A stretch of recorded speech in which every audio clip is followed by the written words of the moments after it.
Welcome to Adopting Zero Trust, an independent podcast that dives into the world of zero trust and tells the story of people who are adopting it. Throughout our series, we'll investigate why zero trust is becoming a critical concept for cybersecurity. Our hosts, Elliot Volkman and Neal Dennis, will have transparent and open conversations with the people driving modern security approaches forward, while leaving vendor hype behind. It's time to remove implicit trust and buzzwords and get to the root of the movement. Hello there, my name's Elliot Volkman, and I am the producer and one half of the hosts for the Adopting Zero Trust podcast, or as we're going to be calling it, the AZT podcast. It's a little bit shorter, less of a mouthful. I just want to provide you a little bit of context before we do that. Just give you a quick thank you for checking this out. Neal and I were just doing this as a kind of independent series, learning experience, if you will, to really understand the value that people have and are coming to find out of adopting zero trust. So as we go through this, obviously the core element of our conversations is around zero trust, but we'll obviously have conversations about cybersecurity in general. And as we kind of go through this, I just want to give you, I guess, maybe some context and a warning. Neal and I are not doing this tied to any brand. This is fully independent. So as part of that, we get a little bit more creative control, a little less filtered. And for the most part, the way that we're structuring this is we're bringing in guests, hitting record, and just seeing where it goes. So you will probably come to find that whether you call it rambling or conversational, whatever the approach may be, that's kind of our approach for this series. Maybe as we kind of go through this, we'll add a little bit of structure to this. But we are thrilled that you are here taking this journey with us. As you kind of start to listen, we are always open for feedback. And you'll also see in our opening, we've already gotten some feedback there. We're going to be changing that up as we kind of go through. But at the end of the day, we're here along for the ride with you, provide you as many good resources as we can, because at the end of the day, we feel that zero trust is a very interesting concept. We don't know if it is the best concept. But that is where you all come in and our guests come in. So that being said, I'm going to quit rambling myself and just kind of throw you into it and enjoy. Let us know again if you have any feedback. Thank you so much for being here with us. I've got 5 questions for us to answer. And one of them is why in particular the two of us don't really have the need to define zero trust. I think that's one of the goals that we're kind of going through each of these conversations. We'll have different iterations. That and I just departed a zero trust company, so I feel like coming from that, it's basically the lobbying firm of organizations. They're out there trying to define what that is. There's NIST, CISA, and all those other organizations. We'll let them define it, but so I think that's pretty interesting of a statistic to throw out there because there is no clear definition. There's a dozen plus definitions out there. So I guess if they're saying there's that level of adoption, even out the gate, I'd be interested to see how exactly they're defining that. Yeah, agreed. I mean, that's a weird number, but to be fair, they were ambiguous with it. They were talking about adopted versus considered, and they lumped them all together. So you could have 5% of people that had adopted zero trust in some nomenclature or another, and 68% or whatever it was that said, yeah, we're going to maybe eventually. So I'll give them some marketing props on that number because it's a very ambiguous. They basically polled 100% of people that knew what the term meant, and then 73 responded with, yeah, this is a definition that we may or may not agree with. Yeah, exactly. That's exactly right. It could be the same people oh yeah, we've got multi-factor authentication. We're right on that path for zero trust. We're in. Yeah, that's exactly it. Oh my God. Well, all right. So we'll add a little bit of structure to this for as unstructured as we want to be. But mostly I figured for this, we're going to turn this into the trailer. I'm going to do as little editing as possible. So when people end up listening to this or watching this, hopefully mostly just listening so they don't have to go through our double beard power here, that they'll just kind of go through our chaotic approach to conversations. But with that said, maybe we introduce ourselves. I feel like that we can at least owe that to the audience who is giving us an opportunity here to start this conversation and this journey. But since I'm the guy who roped you into this, I figure I'll start throwing questions your way. But that means you get to go first.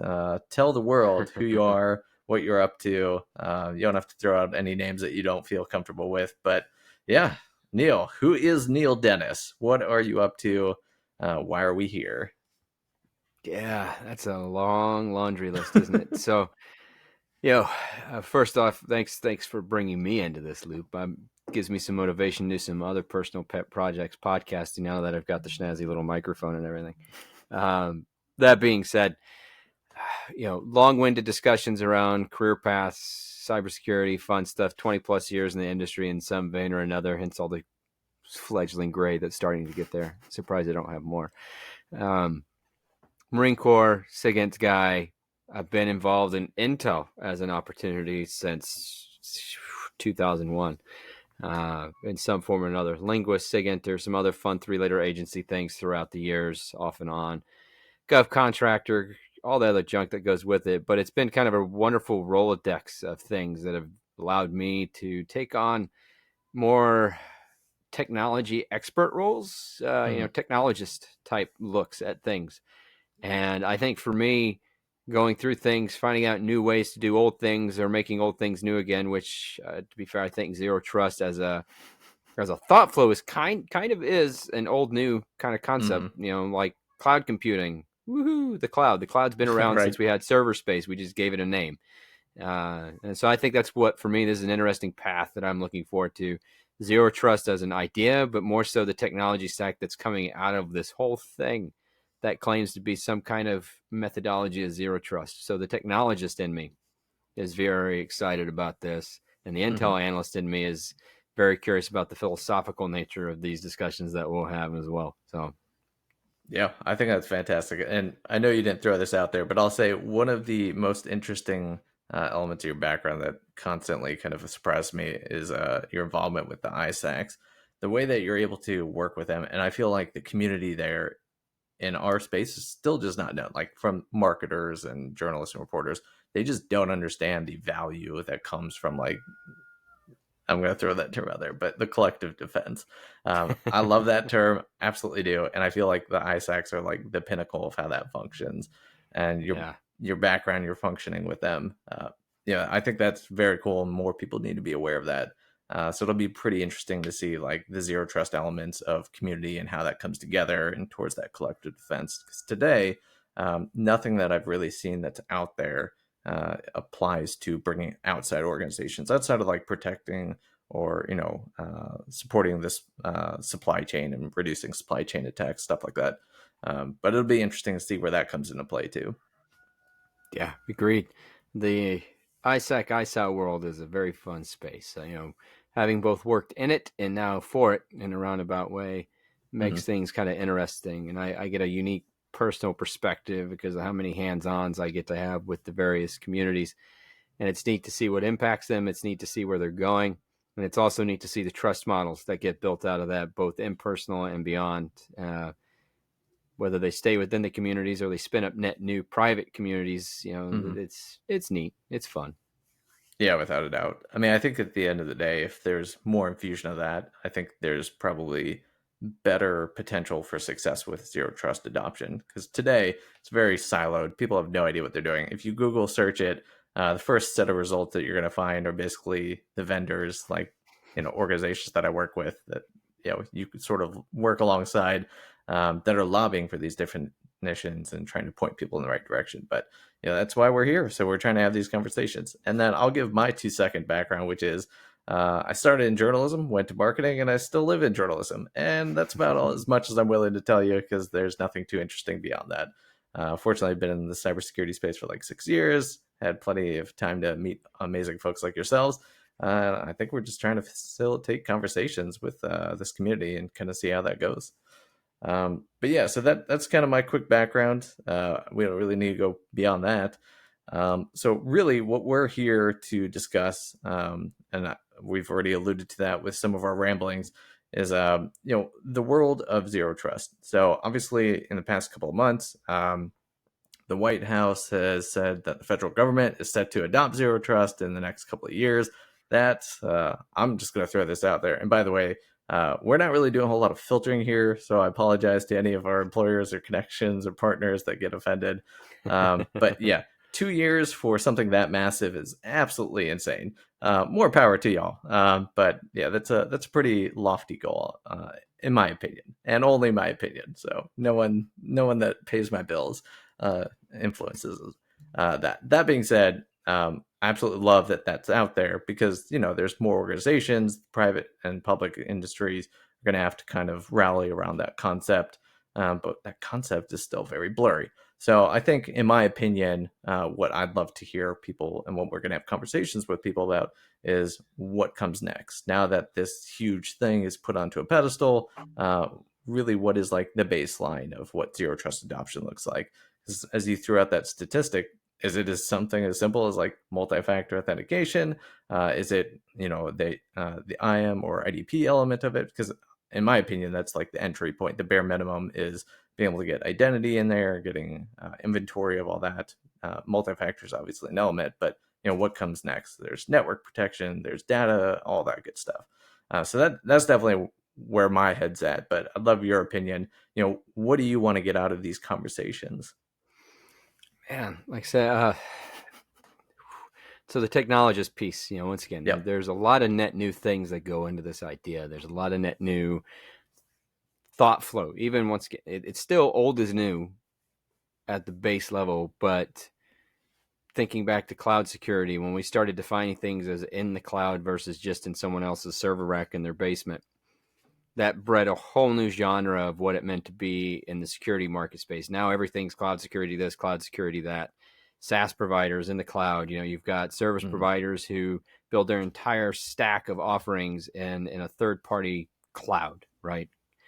And so zero trust to me it's a curiosity piece here to see, is it really just a buzzword, or is it something conceptually that sticks and drives a market forward with new net positive ideas and solutions? I think it is. I think we're already doing that. I think we're starting to see that more holistically. And that to me is a curiosity point. One, to get people's ideas on whether they believe in it or not, get people's ideas on the technologies that are coming out of that, regardless of terminology and the impact of those technologies. And then policy and procedures. You mentioned government stuff. You mentioned adoptions being mandated, things like that. That's a big piece of driving an industry forward. The moment a FedGov space decides, wow, this is something that we want to do, US, EU, Asia markets, whatever, the moment a region decides at a federal level that this is it, so many vendors come out of the woodworks to say, cool, let's see what we can do. And trial and error comes out, new things come out, new tools, new toys, new bells and whistles and buttons, things to click. Right. That's my curiosity point, to kind of couple those three aspects together at the end of the day to see, regardless of terminologies, what new to the market toys come out of this concept, and what does it really do at the end of the day to impact our overall security stature. And then more importantly, I guess the intel analyst me is also very curious to see what the threat actors are going to do to start to exploit that concept a little bit more and try to find ways around it. And they always will. So yeah, without a doubt. I mean, I think we're already seeing that at the end of the day, social engineering is still going to thwart all of this. So, regardless of like the level of technology that's in place, no matter if they're checking all their compliance boxes, I mean, it takes like one accidental click of an email and someone, yep. Oh, sorry, boss. I had to get you a $500 Amazon gift cards. Whoops. And now the system's cracked open. Whatever that looks like. But yeah, I think the technological outputs that are going to come out of this are pretty interesting. Obviously, today organizations are sort of rushing to market to adjust their messaging with existing stuff, tweak it a little bit, and kind of go from there. But I think the organizations, and you can see that from like the VC funding and the acquisitions and mergers that are already happening in the past few years, there's definitely a lot happening. So we'll definitely see a lot more consolidation, platform building. If you look at like Gartner and Forrester, they're obviously encouraging people to consolidate vendors as part of that, reduce the supply chain attacks. But yeah, I agree with you. I think there's going to be a lot that comes out of this. It's just, we got an open world ahead of us. So hopefully we can start picking up on that for the people who are on the ground and actually putting these in place. I think one of the fun things we can consider is, fad or fact, fact or fiction in the structure of what's going on. I think the other fun aspect of this is it's going to be a heated discussion for some. I look forward to having those types of personalities involved as much as I look forward to just the diehard, yes, zero trust is here and we love it on both sides. So I'm looking forward to that discussion path where we can have both sides of the spectrum come on and really slam it or promote it, and then the ones in the middle that are just kind of stuck with it one way or the other. So. Yeah, I think that's actually going to be one of my favorite elements. There are definitely some people out there that are just, they're trashing it left or right because they feel like it's an unattainable goal. And maybe that's just part of the system in itself. Maybe zero trust is designed to have an initial goalpost and then you kind of chase it, and that's just part of the process. But yeah, I agree with you. The more that we can get people providing constructive feedback, regardless if it's like, about a 2-year goal for an entire series of federal agencies, or if it's as simple as like the technology just can't really accomplish what, the goals are setting out for us today. That'll be pretty cool. Maybe we can kind of pit them together, let them duke it out. We'll just kind of sit back with our popcorn and enjoy the show. Little panel moderation never hurts anybody. Right? Yeah, I think that's the dream right there. Just let them do the work, go to see what comes out of it. I think the other thing is, what's going to come after zero trust? Is it truly, the next thing? Is everyone going to jump onto it? Or, are we going to see, like with technology like XDR came out, what falls before or after that? So that'll be pretty interesting to see. But I think conceptually there's more around zero trust instead of technologically, so it may have more staying power than the technological elements. Yeah, I mean, I think that's a good point. There's a lot of people playing philosophy professor in various formats, right, and LinkedIn and wherever else, about what this actually means. And to that same point, you have a group of people that philosophically think it's a concept that's worth investigating, whether whether the tool stack is there or not. They can look at it as an approach, as a paradigm shift outside of just a technology offering. And then there's the people that take it the step further and they expect technology to provide the paradigm shift, not just a cultural shift. And then there's the people who don't want anything to do with either side of that at all.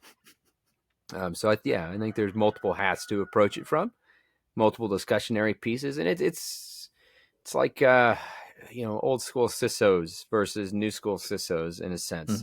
In the early 2000s, when the idea of a CISO was spinning up, what was their role? Their role was to build compliance as a fundamental nature.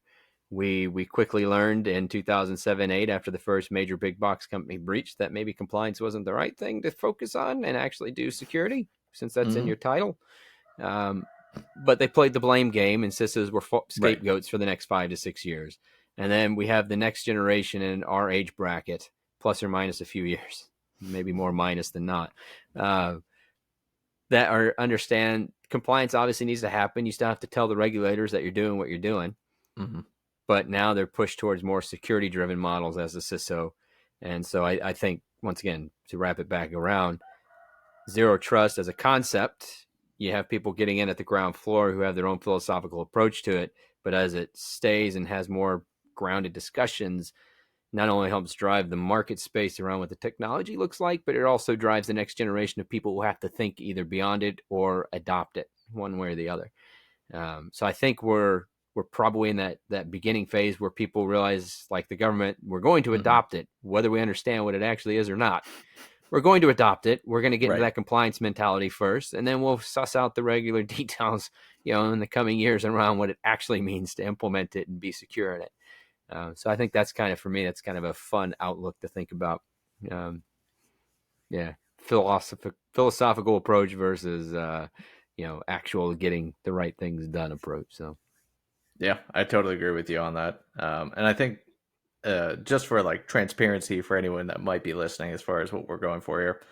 So Neal and I are not affiliated with any vendors for this podcast. It's just kind of our own show. We're kind of messing around.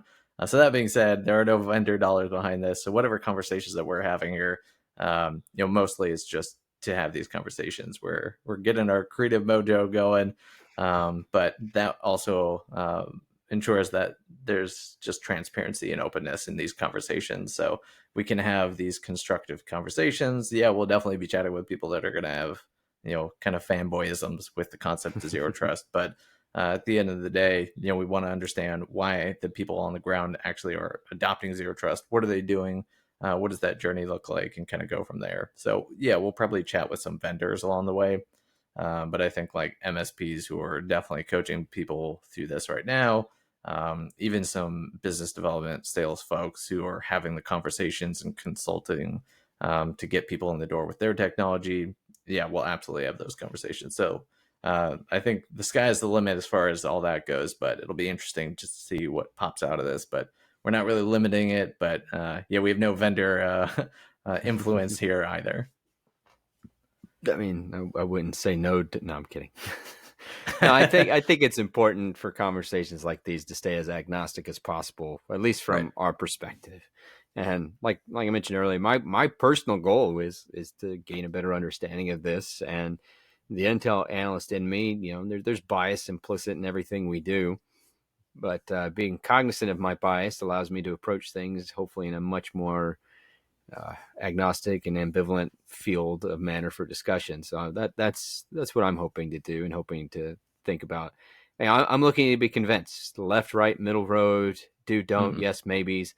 That's where I'm going into it from. I have no, to the point, financial or otherwise, dog in the fight as a whole, other than just trying to get some knowledge out of this idea.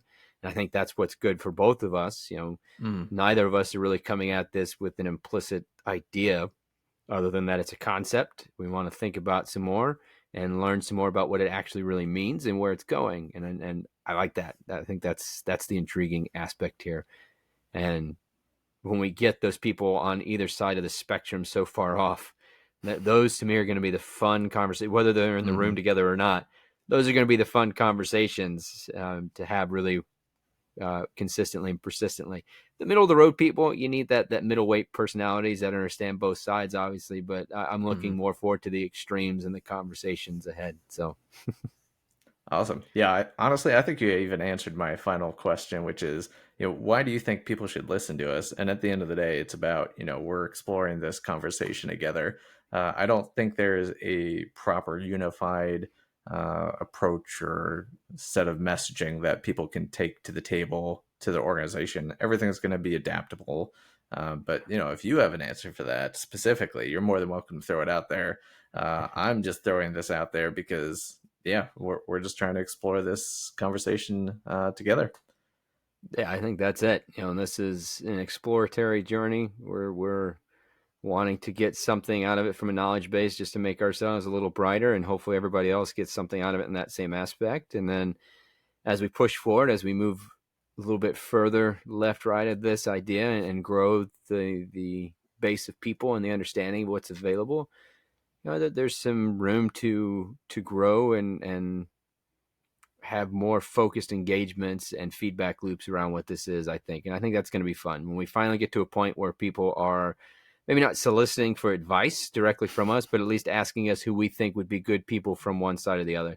And I think that's going to be important. I think being able to put together a compendium of resources across the spectrum of what this means, being able to try to stay as non-biased as possible during specific conversations when they get heated in particular, and keep an open mind about what this is. And I think with that capacity in mind, and knowing that we're right along with a lot of people at ground zero for some of these things, right? And having that perspective, I think is going to be fun, and I think that's going to be impactful for those who are paying attention and listening in. If you're at the ground floor, or if you're already fully scaled and understand, or you think you understand what zero trust is, our goal is to find something net new to discuss, tweak the little curiosity buttons in your mind, and maybe give you something to think about on either side of this discussion, and then come out at the top a little bit smarter as a whole. So that was way better articulated than what I threw out there. So see, that's why you're here. You don't need the reporter. You get the threat intel guy who just knows how to talk to everybody and schmooze. Yeah, courtesy of a lifelong job of briefing generals and other corporate bigwigs who don't understand a darn thing sometimes. Or vice Yeah. versa. I don't understand a daggum thing they're saying, and then I got to go ask somebody else. But it goes both ways. Yeah, that sounds right. And I think the beauty of what we're basically putting together, there are organizations that I'll throw out there like Cloud Security Alliance who are trying to do this in a professional way. They're trying to work with organizations and put frameworks and all that stuff together. We're not doing that.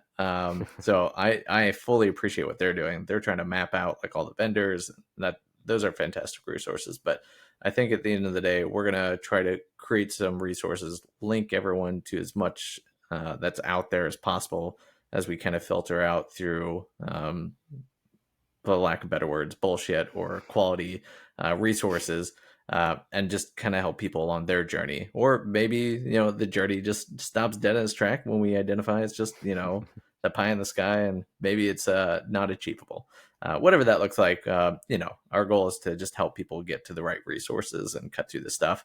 Because fortunately, the marketer on this call basically will tell you what you see on the first page of your Google search results are based on a lot of money and not necessarily the best resources that are out there. So we're going to help you kind of fight through that, the Google search results. Yeah, who knows? Maybe we'll get lucky enough to be up there in the top 10 one day. Yeah, there you go. I mean, that's why I called this Adopting Zero Trust. That is exactly what people are going to be searching for, and it'll be there, page one, no issues. Yeah, we'll get there. I have faith in my marketing counterpart for sure. No, I mean, it ain't going to be because of this on the front screen, that's for sure. Oh, come on. It's the power of the beard. Yeah, we got to get you to grow it out, and then we'll do like a Two Beards marketing campaign. Yeah, there you go. I actually had to trim it down because when I was in Italy, it was so humid over there in some of the cities that I was in. Is absolutely nasty. And then my wife was like trying to get photos, and yeah, she would not let me live it down if I looked homeless while we're doing those photos. So, yeah, No, you're good. Well, so this is episode 1, y'all. It is our trailer. I don't know what's going to come out of this. Again, we're not really going to edit too much of this. So if you stay to the end, thank you. If you are coming back for the upcoming episodes, we greatly appreciate it. But, we are excited about this journey and y'all are coming along with us. So as you kind of come along, throw us some feedback. We are not going to tell you to like or follow. Inadvertently, I think I just did that, but we're not going to do that after this. So we're here for the ride and just kind of see what happens. Thank you for joining AZT, an independent series. Your hosts have been Elliot Volkman and Neal Dennis. To learn more about Zero Trust, go to adoptingzerotrust.com, subscribe to our newsletter, or join our Slack community. Viewpoints expressed during the show do not reflect the brands, employers, or companies of our hosts, guests, or potential sponsors.